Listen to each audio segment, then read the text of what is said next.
በነጻነት ወርቅነህ ህልፈት ዙሪያ የተለያዩ ባለስልጣናት እንዲሁም አርቲስቶች የተሰማቸውን ጥልቅ ሐዘን እንዲህ በማለት ገልጸዋል። ዶክተር አብይም በነጻነት ወርቅነህ ህልፈት ዙሪያ የተሰማቸውን ጥልቅ ሐዘን አጋርተውናል።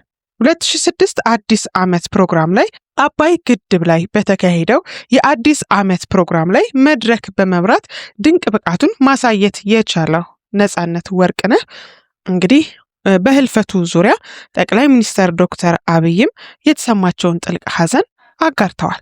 ከንቲባ አዳነች አቤቤ በአርቲስት ነጻነት ወርቅነህ ህልፈት የተሰማቸውን ሐዘን በዚህ መንገድ ገልጸዋል።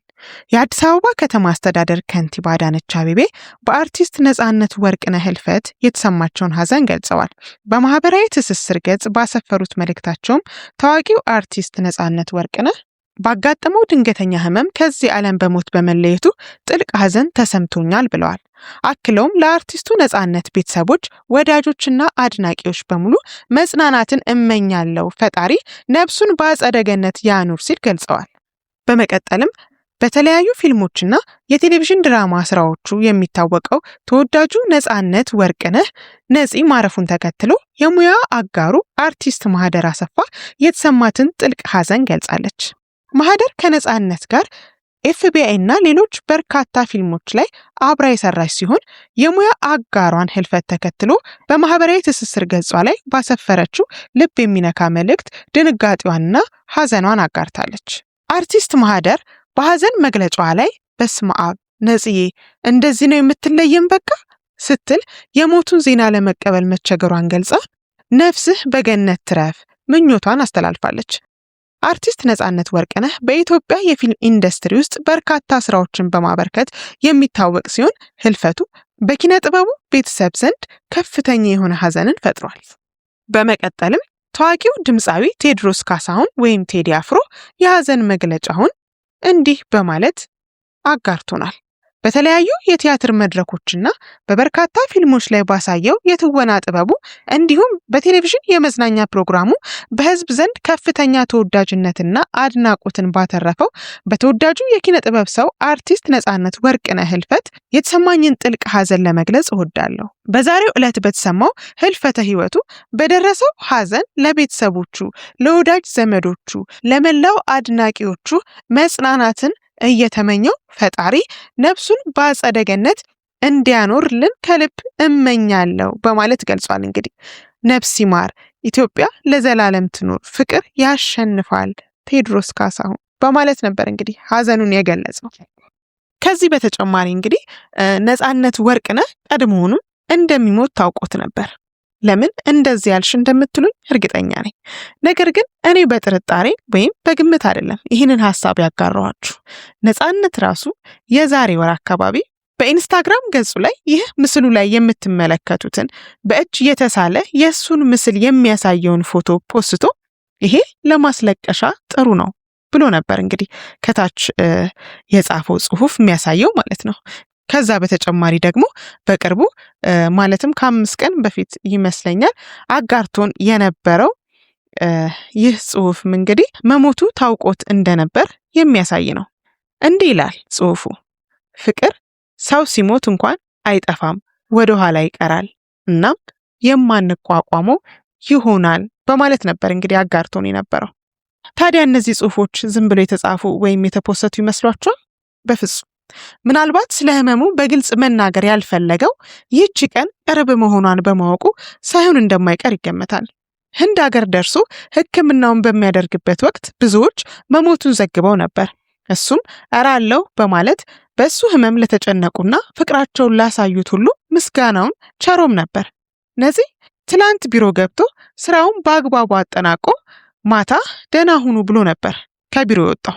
የስራ ባልደረቦቹም እንግዲህ እንደሚያገኙት ነበር ተስፋ ሰንቀው የነበረው፣ ግን አልሆነም። እንደሳቀ እንደቀለደ ድንገት ህይወቱ ጨለመ። እጅግ ከባድ ሐዘን ነው። እንኳን ለቤተሰቦቹ ለወዳጅ ዘመድ ይቅርና ይህ ሐዘን ለመላው የኢትዮጵያ ህዝብ ከባድ ሐዘን ነው። ከስራ በኋላ ምን ሆነ ይሆን? ምን አይነት ስሜትስ ተሰምቶት ይሆን? ሆስፒታል በገባበት ሰዓትስ ምን ብሎ ይሆን? ከወራት በፊት ያቀደው እቅድስ በመጽሐፍ ደረጃ ሊያሳትማቸው ያሰባቸው ፊልሞቹንስ ለማን አደራ ሰጥቶ ይሆን? የቀድሞ የስራ ባልደረባው የነበረችው ወዳጁ ጋዜጠኛ መቅደስ ደበሳይም በነፂ ሐዘን ምክንያት ይህንን የሐዘን ስሜት አጋርታናለች። የኔ ንጹህ ነጽዬ፣ ከቀናት በፊት ያን ሁሉ ህልም መዳረሻ በሰሙ ጆሮቼ ዛሬ መለየትህን በዓይኔ እስካየሁበት ሰዓት ድረስ ማመን አልችልም። በ2 ዓመት ልዩነት አስፍዬንና አንተን ወዳጅ ማጣት አለመታደል ነው በማለት ነው እንግዲህ ሐዘኗን ልብ በሚነካ መልኩ የገለጸችው። እንደ እውነቱ ነፂን ማጣት አለመታደል ነው። ነፂ ልዩ የሆነ ሰው ነው። ይህን ያህል ጊዜ በዚህ የጥበብ ሙያ ውስጥ ባለፈበት ወቅቶች እንኳን ነፂ ይሄን አረገኝ፣ ነፂ እንደዚህ አስከፋኝ፣ ነፂ ይሄንን ማድረግ አልነበረበትም፣ እንዴት እንደዚህ ያደርጋል፣ እንዲያርጎ እኮ አስቀየመኝ የሚል አንድም ሰው ሰምተን አናውቅም። ምክንያቱ ደግሞ ነፂ እንዲህ አይነት ባህሪ የሌለው ሰው መሆኑ ነው። ከሁሉም ጋር መግባባትን ይችልበታል። ሰው አክባሪነቱ፣ ሰው ወዳጅነቱ፣ ቀናነቱ፣ ትሁትነቱ ብቻ እንጃ የነፂ መልካም ባህሪ ተነግሮ የሚያልቅ አይደለም። የስራ ወዳድነቱ፣ ለአዳዲስ ለጀማሪ ባለሙያዎች ያለው እንክብካቤ፣ ያለው ትጋት፣ የተሻሉ እንደሚሆኑ እንደሚችሉ ለማሳመን የሚያደርገው ጥረት ብዙ ጊዜ የሱ ይለያል። ምክንያቱም አንዳንዴ ይደክማል፣ ይሰለቻል። እንደዚህ አይነት ስራ ላይ በተቻለ አቅም ቶሎ ነገሮችን ያዝ የሚያደርግ ሰው ሙያው ላይ የመግባት ፍላጎት ብቻ ሳይሆን ተሰጥኦም የሚፈልግ እንደመሆኑ የቀረጻ ሰዓትም ብዙ አስቸጋሪ ነገሮች ስለሚገጥሙ እንደዚህ አይነት ሙያ ላይ አዳዲስ ሰዎችን ቶሎ ወደ ስራው የማይገቡ ከሆነ ይሰለቻል፣ ያደክማል።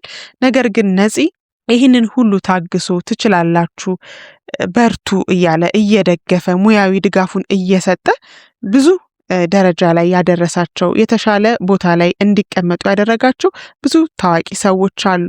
ሁሌም ስለሱ የሚመሰክሩ፣ ስለሱ መልካምነት፣ ስለሱ የዋህነት፣ ስለሱ ታታሪነት፣ ስለሱ ቀናነት የሚመሰክሩ ብዙ የሙያው ባለቤቶች አሉ እና ደግሞ ነፂ በቅርቡ ከ15 ቀን በፊት ከአንድ ሪል ስቴት ጋር ብራንድ አምባሳደር በመሆን ውልም ተፈራርሞ ነበር በከፍተኛ ክፍያ። ያው ወደፊት የተሻለ ስራ እንደሚሰራ ብዙ እቅዶች የነበሩት ሰው ነበረ። ግን እንግዲህ እግዚአብሔር አልፈቀደም። ከእግዚአብሔር ጋር አንገዳደርም። ይሄ የሱ ፍቃድ ነው። ምንም ማድረግ አይቻልም። ባይሆን ኖሮ ጥሩ ነበር። መመለስ ብንችል የኛ አቅም ቢሆን እውነት ነፂን ማጣት በጣም ከባድ ነው። እንደሱ አይነት ሰው ድጋሚ የሚፈጠር እስከማይመስል ድረስ በጣም የሚያሳዝን አይነት ስሜት ነው የሁሉም ህዝብ ላይ የተፈጠረው ሐዘን። በእኛ አቅም የሚሆን ነገር አይደለም። እግዚአብሔር ነፍሱን ይማረው፣ ነፍሱን በአጸደ ገነት ያኑረው። ሌላ የምንለው ምንም ነገር የለም። አቅም የለንም። ለቤተሰቦቹ፣ ለወዳጅ ዘመዶቹ፣ ለልጆቹ፣ ለባለቤቱ እግዚአብሔር መጽናናትን እንዲሰጣቸው እንመኛለን። ትንሽ ስሜታዊ ሆኛለሁ። ጉዳዩ ስሜታዊ የሚያደርግ በመሆኑ ነው እንግዲህ እንደምትረዱኝ አምናለሁ። እንግዲህ በህመሙ ዙሪያ የምናገኘው መረጃም ካለ እንግዲህ ለእናንተ እንደምናጋራ እያመንን አሁን የያዝነውን መረጃ ከወዲሁ አገባደናል። መልካም ጊዜ፣ ቸር ያሰማን።